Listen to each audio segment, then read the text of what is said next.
আরজি medical কলেজে যেই ঘটনাটা হলো, এই রাজ্যের ছবি আপনাদের সরকারের ছবি উজ্জ্বল করে না। ইন্ডিভিজুয়ালি কোনো অপরাধ যদি সংগঠিত হয় তার সাথে মুখ্যমন্ত্রীর কি যোগ? তার নির্বাচনেই মমতা ব্যানার্জি বিজেপির সঙ্গে সমঝোতা করেছে। সৌগত রায় নাকি ক্যামেরার সামনে ছবি এসছে ইলেকশনের আগে ভারতবর্ষের কোন রাজনৈতিক নেতা টাকা নেয় না? ঘুষপেটিয়া, যেটা অমিত শাহ যাদের কোন প্রকার সঙ্গে তুলনা করেছে। ইনফিল্ট্রেশন বন্ধ করা দরকার, তো কেন্দ্র করুক না, আমরা কোথায় আটকাচ্ছি?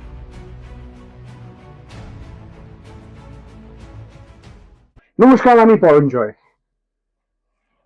পশ্চিমবঙ্গে বিধানসভা নির্বাচন হবে।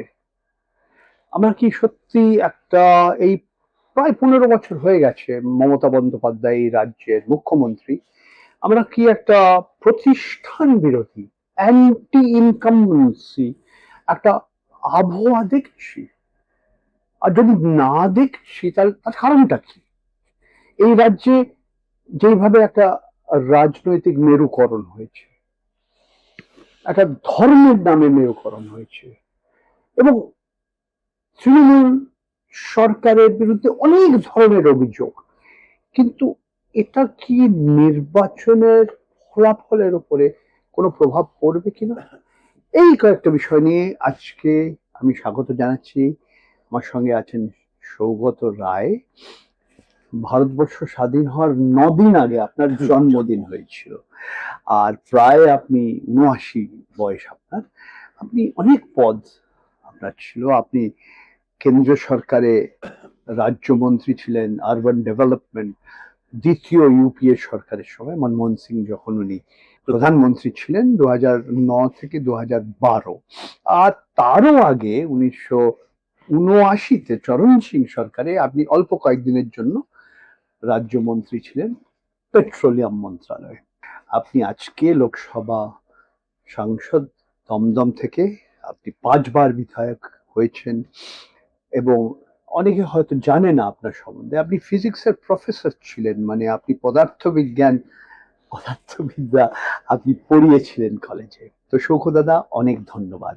আমার প্রশ্নটা হলো যে সত্যি কি আমরা একটা প্রতিষ্ঠান বিরোধী একটা আবহাওয়া দেখছি এ রাজ্যে?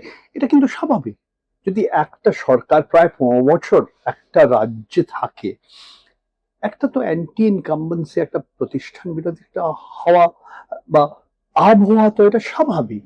তো এই রাজ্যেও তো আমরা ওই ধরনের একটা দেখছি, তার মানে কি, এর কি প্রভাব পড়বে? আমি প্রতিষ্ঠান বিরোধী হাওয়া দেখছি না। এটা ঠিক যে মমতা ব্যানার্জি 15 বছর ধরে মুখ্যমন্ত্রী রয়েছেন এবং তৃণমূল কংগ্রেসের সংখ্যাগরিষ্ঠতা রয়েছে, কিন্তু কোনো এমন ইস্যু নেই যা নিয়ে ওর বিরুদ্ধে মানুষ ক্ষুব্ধ, রাগত। মমতা বন্দ্যোপাধ্যায় দুটো ব্যাপার মনে রাখা দরকার, যে উনি ওকে লোকে চেনে সংগ্রামী লড়াকু হিসেবে, এবং মুখ্যমন্ত্রী হয়েও উনি সেই প্রতিষ্ঠান বিরোধী একটা ভাবমূর্তি রাখতে পেরেছেন।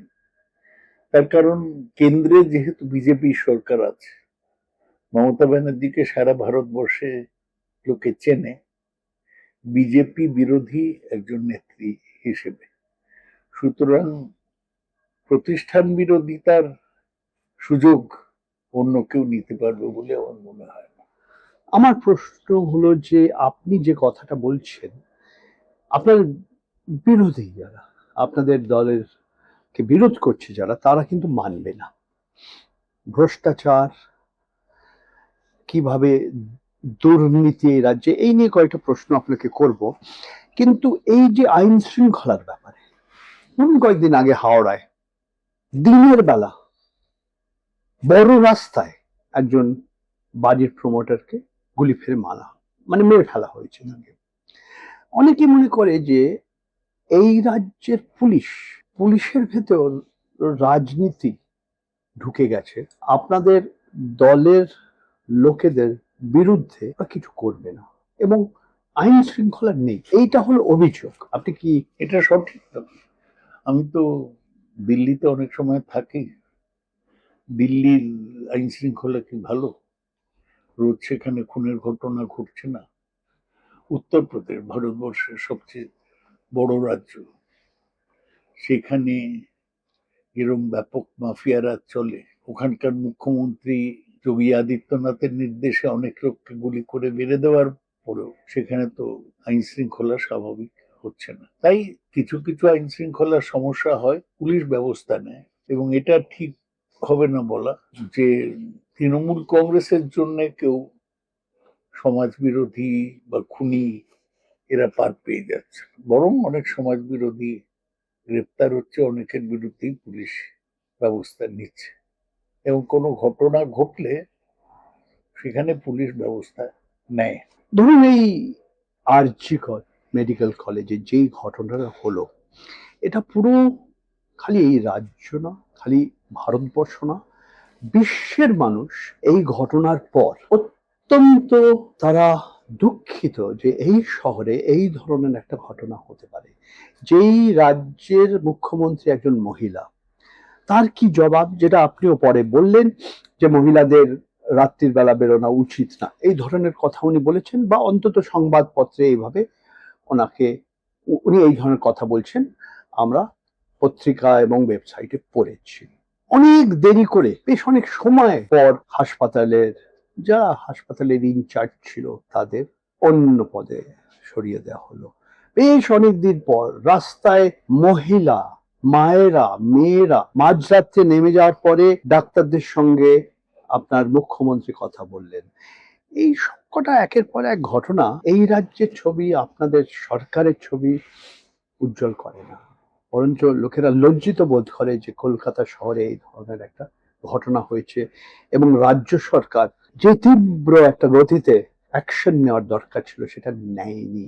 আরজি করার ঘটনা খুবই দুঃখজনক, মর্মান্তিক, কোনো সন্দেহ নেই।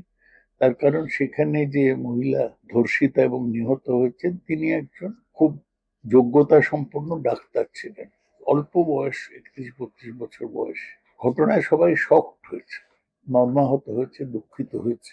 কিন্তু এটা লোকের কাছে পরিষ্কার হয়ে গিয়েছে যে রাস্তায় কে রাত দখল করলো তার উপর নির্ভর করে নয়, পুলিশ নিজের উপায়ে তদন্ত করে খুনিকে শনাক্ত করেছে, তার ফাঁসির হুকুম হয়েও গেছে। আরজি করের যিনি অধ্যক্ষ ছিলেন তাকে তার পদ থেকে সরিয়ে দিয়েছে, তিনি জেলেও গিয়েছিলেন। তাই একটা ঘটনায় বলা যায় না যে আইন শৃঙ্খলার অবনতি হয়েছে, তবে এটা সবাইকে ব্যথা দিয়েছে এই ঘটনাটা।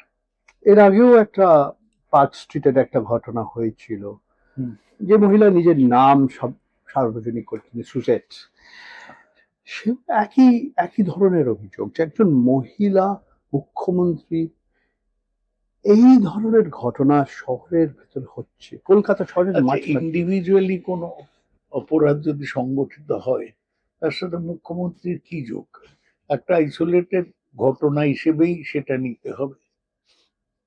পার্কস্ট্রিটের যে ধর্ষণের মামলা, সেটাও খুবই দুঃখজনক মামলা, সেই মহিলা এখন তো মারা গিয়েছে। মারা গেছেন উনি। কিন্তু এর সাথে মুখ্যমন্ত্রীর কি যোগ? মুখ্যমন্ত্রী উনি ব্যবস্থায় সময় মতো, পুলিশ অধিকারী যিনি সেই সময় দেখছিলেন ঘটনা, উনিও মহিলা ছিলেন, ওনাকে অন্য পদে নিয়ে যাওয়া হলো। যেই তীব্র গতিতে ওনার অ্যাকশন নেওয়া উচিত সেটা নেওয়া হয়নি, এইটাই অভিযোগ। এই অভিযোগটা ঠিক না। আপনি দময়ন্তী সেনের কথা বলছিলেন, হ্যাঁ। যিনি পুলিশের ডিসি ছিলেন। কিন্তু দময়ন্তী সেনই বা কি করবেন বা করেছেন? পুলিশ ব্যবস্থা নিয়েছে, পরে অপরাধীরা শনাক্ত হয়েছে, তাদের শাস্তিরও ব্যবস্থা হয়েছে। এইগুলো হচ্ছে সংবাদপত্র, বিশেষ করে শহরের ইংরেজি সংবাদপত্রে বড় করে দেখানো হয়েছে। এই সাথে শহরে না, এটা পুরো ভারতবর্ষে। মুখ্যমন্ত্রীকে, সেটা তার কারণ আমাদের সংবাদপত্রগুলো তো মোটামুটি সেন্সেশনালিজমের উপর চলে, তার ফলে এগুলো নিয়ে সেন্সেশন হচ্ছে। কিন্তু আইসোলেটেড ইনসিডেন্ট, এটা যে না, আপনি অনেক হচ্ছে। আপনি এই কথা বললেন আইসোলেটেড, আপনি আরজি করের ঘটনাটা বললেন আইসোলেটেড, সন্দেশখালীতেও ঠিক তাই হয়েছিল। মুখ্যমন্ত্রীতে সন্দেশখালী যেতে হলো, আপনাদের রাজনৈতিক দলের কিছু কর্মী, তাদের বিরুদ্ধে খুবই, মানে যেই ধরনের অভিযোগ, ওনাকে তো যেতে হলো। আবার ওই একই ব্যাপার, এরা আরেকটু তাড়াতাড়ি কাজ করলেন না কেন? আরেকটু আগে যদি উনি সন্দেশখালিতে পৌঁছে যেতেন, তাহলে হয়তো এই ঘটনাগুলো নিয়ে না। এত লেখালেখি, কথাবার্তা, চেঁচামেচি হতো না। না, আমার মনে হয় যে তার সন্দেশখালিতে যা হয়েছিল খুব খারাপ জিনিস। সেখানে কিছু লোক, একদল লোক, তাদের সাথে হয়তো আমাদের দলের যোগ ছিল, তারা স্থানীয়ভাবে মানুষের উপর অত্যাচার করেছে, অনেক অন্যায়ও করেছে। তাদের বিরুদ্ধে দল ব্যবস্থা নিয়েছে, সরকারও ব্যবস্থা নিয়েছে।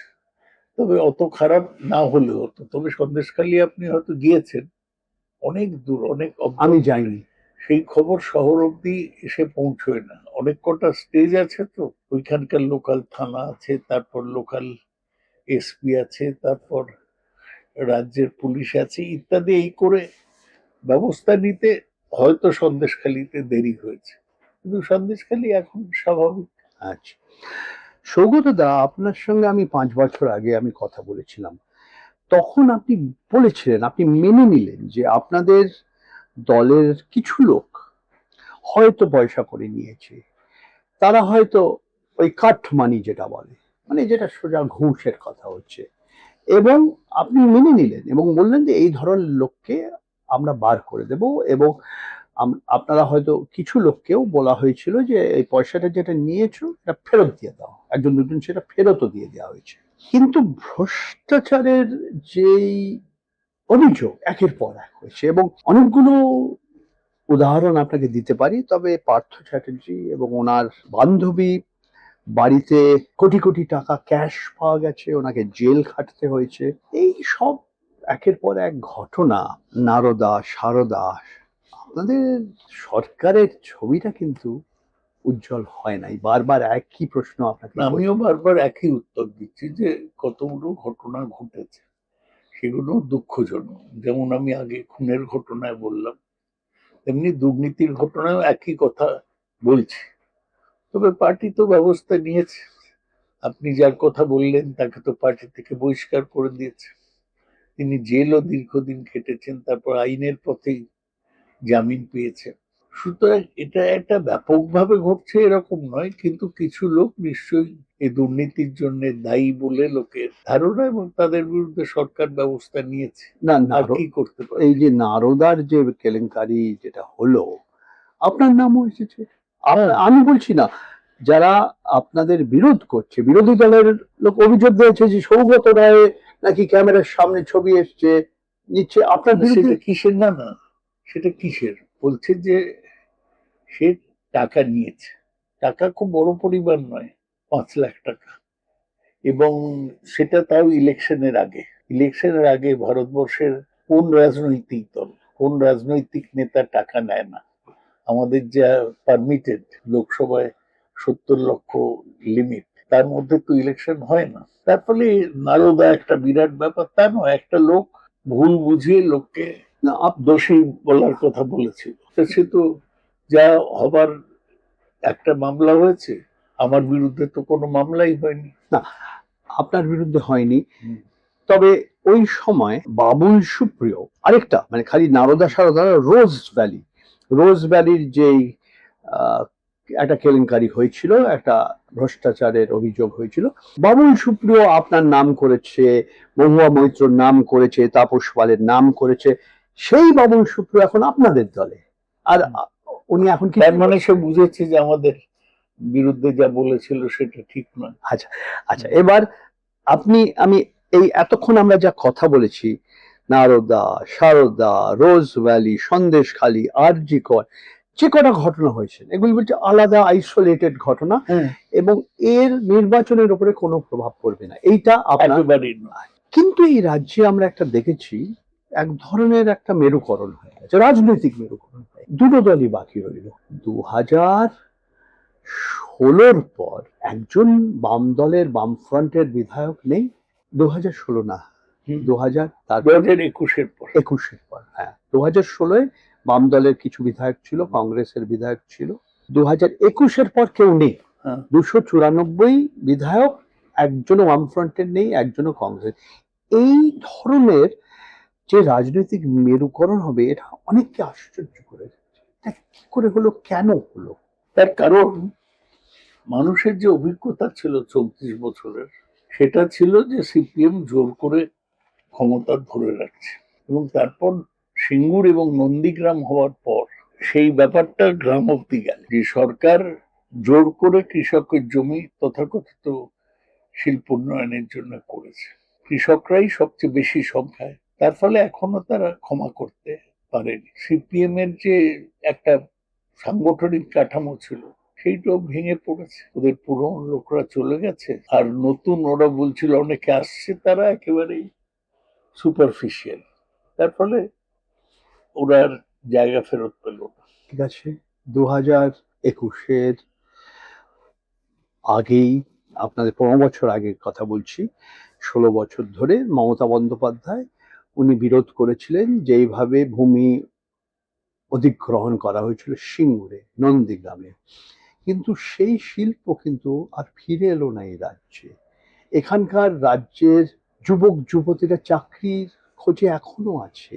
তো ওই যে, ঠিক আছে, শিল্প হলো না, এটা তো এই রাজ্যের অর্থ ব্যবস্থার একটা প্রভাব পড়ছে। আমি নিশ্চয়ই ভারতীয় জনতা পার্টির বিধায়ক ডক্টর অশোক লাহিড়ীর সঙ্গে কথা বলছিলাম। উনি বললেন যে শিল্প কি মরুভূমিতে হবে, জঙ্গলের ভেতরে হবে? মানে ভূমি অধিগ্রহণ, যদি আমরা যেই জমিতে কৃষকরা চাষ করছে সেই জমি যদি না পাওয়া যায়, শিল্প হবে না এই রাজ্যে। উনি উনি এই ধরনের কথা বললেন। না, অশোক লাহিড়ী ভালো লোক, ভালো অর্থনীতিবিদ, উচ্চশিক্ষিত, কিন্তু ওর তো বাস্তবে কোনো অভিজ্ঞতা নেই। শিল্প কি করে হয়? মূল কথা মমতা ব্যানার্জি একটাই বারবার বলেছে, যে কৃষকের অনুমতি ছাড়া তার কৃষকের জমি নেওয়া হবে না। কৃষকের অনুমতি নিয়ে যদি জমি পাওয়া যায়, কেউ যদি শিল্পের জন্য জমি বিক্রি করে, তাহলে সেখানে শিল্প হতেই পারে। শিল্প হওয়ার তো আরো অনেক কটা কারণ আছে, সেই কারণগুলো হয়তো পুরোপুরি পরিপূর্ণ হয়নি। তাই সেইভাবে শিল্পী কিন্তু একটা টাটা শিল্প হলেই সব চেঞ্জ হয়ে যেত। তা আপনি জানেন বোধহয় যে টাটার কারখানা সানন্দে বন্ধ হয়ে গেছে। এটাও বন্ধ। এই গাড়ির, ছোট গাড়ির মানে পুরো প্রজেক্টটা চলেনি। সুতরাং রতন টাটা নিজে চেয়েছিলেন, তুমি আর নেই, এখন নেই, সুতরাং হলো না। নন্দীগ্রামেও কিছু হলো না। নন্দীগ্রামটা তো অ্যাবসার্ড একটা প্রপোজাল ছিল। একটা Salim group, Indonesia. Salim group, একটা লোক প্রসূন মুখার্জি বলে, সে বুঝিয়েছিল যে নন্দীগ্রামে কেমিক্যাল হাব হবে, কিন্তু হবার মতোই ছিল না। নন্দীগ্রাম নদীর পাড়ে একটা দূর জায়গা, আর একটা পুরোপুরি কৃষক এলাকা, সেখানে কেমিক্যাল হাব হবে এটা ভাবাই ভুল হয়েছিল। এটা বুদ্ধদেব বাবুদের চিন্তায় ভুল ছিল। কিন্তু দেখুন, এই এই যে শিল্প হয়নি রাজ্যে, এটার তো একটা মানে এই রাজ্যের যুবক যুবতী রোজগার তো এখনো খুব বড় একটা নিশ্চয়ই সমস্যা। নিশ্চয়ই তারা চাকরি পাচ্ছে না, এই রাজ্য ছেড়ে অন্য রাজ্যে যেতে হচ্ছে অনেক। ঠিক আছে, এই রাজ্যে কিছু কিছু জায়গায় হয়তো, এই আমরা বসে আছি নিউ টাউনে, হয়তো কিছু লোকে চাকরি পাচ্ছে, কিন্তু যেইভাবে ভারতীয় জনতা পার্টি প্রচার করছে, ডাবল ইঞ্জিন হলে, মানে কেন্দ্রীয় সরকার এবং রাজ্য সরকারে যদি একই রাজনৈতিক দল চালায়, এটা এই দেশের এতে কিছু হবে না, উন্নতি হবে। বিজেপি যারা কেন্দ্রীয় সরকার চালায়, তারা হচ্ছে মূলত পুঁজিপতিদের প্রতিনিধি, এবং ওরা শিল্প করতে গেলে আগে গুজরাটে করবে, মহারাষ্ট্রে করবে। কি বিরাট শিল্পোন্নয়ন সারা ভারতবর্ষে করেছে। যে সমস্যাগুলো আছে সে সমস্যাগুলো সারা ভারতবর্ষেই রয়েছে, এবং আমার ধারণা যে আস্তে আস্তে শিল্প হবে পশ্চিমবঙ্গে। এমনি তো কোনো বাধা নেই, সরকারের সমর্থন আছে। যদি আমাদের যুবকরা তারা আর একটু কায়িক শ্রমের দিকে মনোযোগ দেয়, তাহলে এখানেও আস্তে আস্তে হবে। আপনি আশাবাদী? আমি নিশ্চয়ই আশাবাদী। ওই আছি কেন পশ্চিমবঙ্গে। আরেকটা বিষয় নিয়ে একটু আপনাকে কয়েকটা প্রশ্ন করতে চাই। যারা ধরুন বাম দলের প্রতিনিধি, যারা, কয়েকদিন আগে আমি শ্রী সুজন চক্রবর্তীর সঙ্গে কথা বললাম, উনি বলেন মমতা বন্দ্যোপাধ্যায় আজকে আজকে ভারতীয় জনতা পার্টি শক্তি, কারণ এই রাজ্যে তারা শক্তিশালী কারণ মমতা বন্দ্যোপাধ্যায় তৃণমূল কংগ্রেস ঘাড়ের ওপর চাপিয়ে ওদের এই রাজ্যে নিয়েছে, এই ধরনের কথা উনি কিসের উপর? মমতা ব্যানার্জি নিয়ে এসছে এদের ভারতীয় জনতা পার্টি। ভারতীয় জনতা পার্টি এই রাজ্যে প্রায় অস্তিত্ব ছিল না, অত্যন্ত দুর্বল ছিল। আজকে তারা না না, একটা নির্বাচনেই মমতা ব্যানার্জি বিজেপির সঙ্গে সমঝোতা করেছে, সে অনেক আগে 2004-এ। তারপর তো আর কোনো, 2011 থেকেই তো ভারতীয় জনতা পার্টির সাথে সম্পর্ক নেই। আপনার বোধহয় মনে আছে 2011-তে কংগ্রেসের সাথে তৃণমূল কংগ্রেসের সমঝোতা হয়েছিল। ভারতীয় জনতা পার্টি ছিল, কংগ্রেসের সঙ্গে ছিল, বামদের সাথে আমাদের কোনোদিন কোনোদিন ছিল না। আর সুতরাং তৃণমূল নিয়ে এসছে ভারতীয় জনতা পার্টিকে একেবারে ভুল ব্যাখ্যা, সুজনবাবু ভুল ব্যাখ্যা দিয়েছেন। ওরাই দিল্লিতে কংগ্রেসের বিরোধিতা করতে গিয়ে কখনো কোনো বিজেপির সাথে হাত মিলিয়েছে? আপনার মনে আছে সেই? জনতা পার্টির কথা বলছেন আপনি? হ্যাঁ। ওই মোরারজি দেশাই না না, শুধু তাই নয়, তারপরে এই যে মনমোহন সিং যখন প্রথমবার প্রথম ইউপিএ সরকার, প্রথম ইউপিএ সরকারে সরকার ফেলার জন্য এই পরমাণু চুক্তি নিয়ে, হ্যাঁ, পরমাণু চুক্তি নিয়ে প্রকাশ করার হাত মেলাইনি বিজেপির সাথে। সুতরাং ও বলে লাভ কি? দেশের রাজনীতি এমনই। এই মমতা বন্দ্যোপাধ্যায় অটল বিহারী বাজপেয়ী সরকারে উনি মন্ত্রী ছিলেন, রেল মন্ত্রী ছিলেন। শৌকতদা, এই যে কে ধর্ম নিরপেক্ষতায় বিশ্বাস করে, কে সত্যি সেকুলার, এই রাজ্যে 2011-র জনগণনায় বলা হয়েছে প্রায় 27% মানুষ মুসলমান। এখন আমরা দেখছি, আপনারা অন্তত মনে করেন এটা কতটা সত্যি কিনা, যে এরা মোটামুটি আপনাদের সঙ্গেই বা তৃণমূলের সঙ্গেই থাকবে। আর আপনারাও মনে করেন যে মহিলারা আপনাদের সঙ্গে বেশি, খুব বড় একটা অংশ, বিভিন্ন কারণে, লক্ষ্মীর ভান্ডার, বিভিন্ন ধরনের। তো মমতা ব্যানার্জির জন্য। তবে আজকে লোকেরা বলছে যে মমতা বন্দ্যোপাধ্যায়, ওই একবার ওনাকে ব্যঙ্গ করে লোকে বলতো ওনার নাম বদলানো উচিত, মমতাজ বন্দ্যোপাধ্যায়। না না, এগুলো হচ্ছে খুব অশ্লীল ইঙ্গিত। আজকে আবার বলছে যে উনি নরম হিন্দুত্বে বিশ্বাস করেন, এবং উদাহরণ দেওয়া হচ্ছে যে দীঘায় যে জগন্নাথ মন্দির হচ্ছে, শিলিগুড়িতে যে মহাকাল মন্দির হচ্ছে, এই নিউ টাউনে দুর্গাঙ্গন। উনি বলছেন মানে উনিও মানে ধর্মের নামে রাজনীতি করছে। এটা ও সবার দৃষ্টিভঙ্গি। মমতা ব্যানার্জির বক্তব্য হচ্ছে যে তার কোনো ধর্মের প্রতি পক্ষপাতিত্ব নেই। যেখানে মানুষের দাবি আছে সেখানে তিনি মন্দির করবেন। তিনি ফুরফুরা শরীফের পাশেও দাঁড়িয়েছেন, তিনি দীঘায় মন্দির করেছেন। এটা মানে তিনি কোনো ধর্মকে আলাদা করে সাহায্য করছেন না।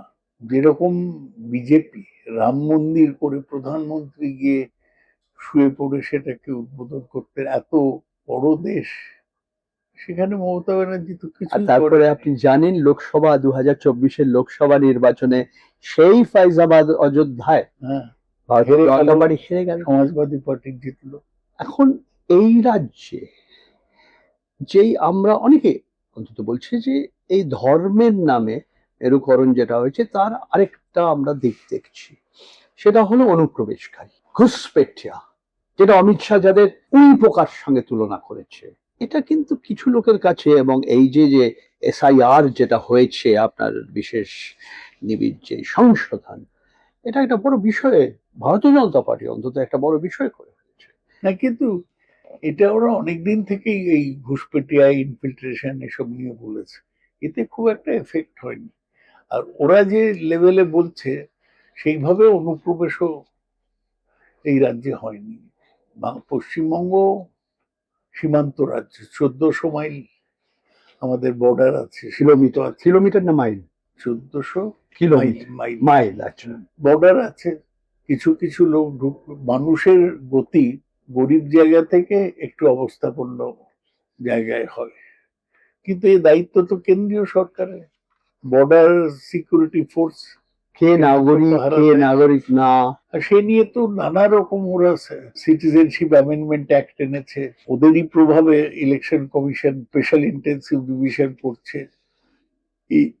এসব করে কিছু হবে না। ইনফিল্ট্রেশন বন্ধ করা দরকার, তো কেন্দ্র করুক না, আমরা কোথায় আটকাচ্ছি?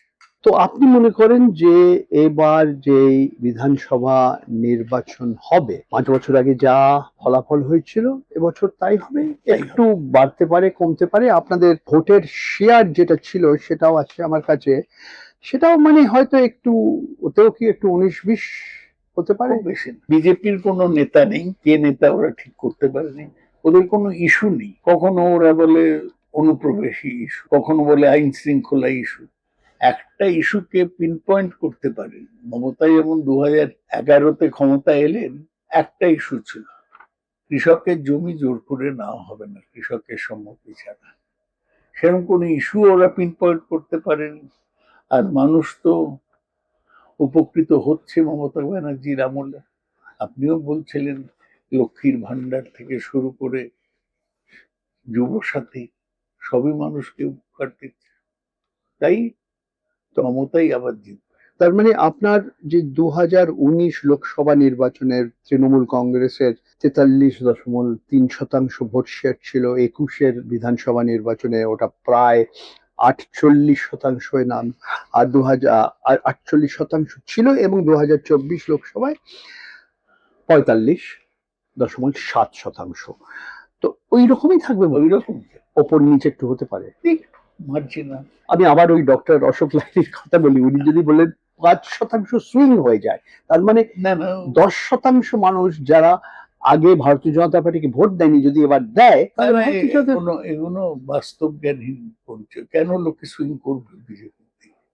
কারণ তো থাকতে হবে। আমি সেরকম কোনো কারণ দেখছি না। সৌগত বাবু, খুব সামান্য বিষয়, তবু দুবার আপনি মানে একটা এই গণমাধ্যমের কথা বলছি না, সোশ্যাল মিডিয়া আপনাকে ব্যঙ্গ করেছে। একটা হলো আপনি সংসদে বাইরে সিগারেট খাচ্ছিলেন, ভেতরে না বাইরে সিগারেট খাচ্ছিলেন, এটা আপনার শরীরের এটা পক্ষে কোনো নিয়ম ভঙ্গ করে না, করেন। এটা আমি জেনেই করছি। আচ্ছা, আর তবে সিগারেট খাওয়া এমনি আমার নিজের স্বাস্থ্যের জন্য ছেড়ে দেওয়া উচিত। হ্যাঁ, অবশ্যই ছেড়ে দেওয়া উচিত। পারিনি, হ্যাঁ। আপনার এখন প্রায় 79 বছর বয়স, অনেক খেয়েছেন সিগারেট, ছেড়ে দিন।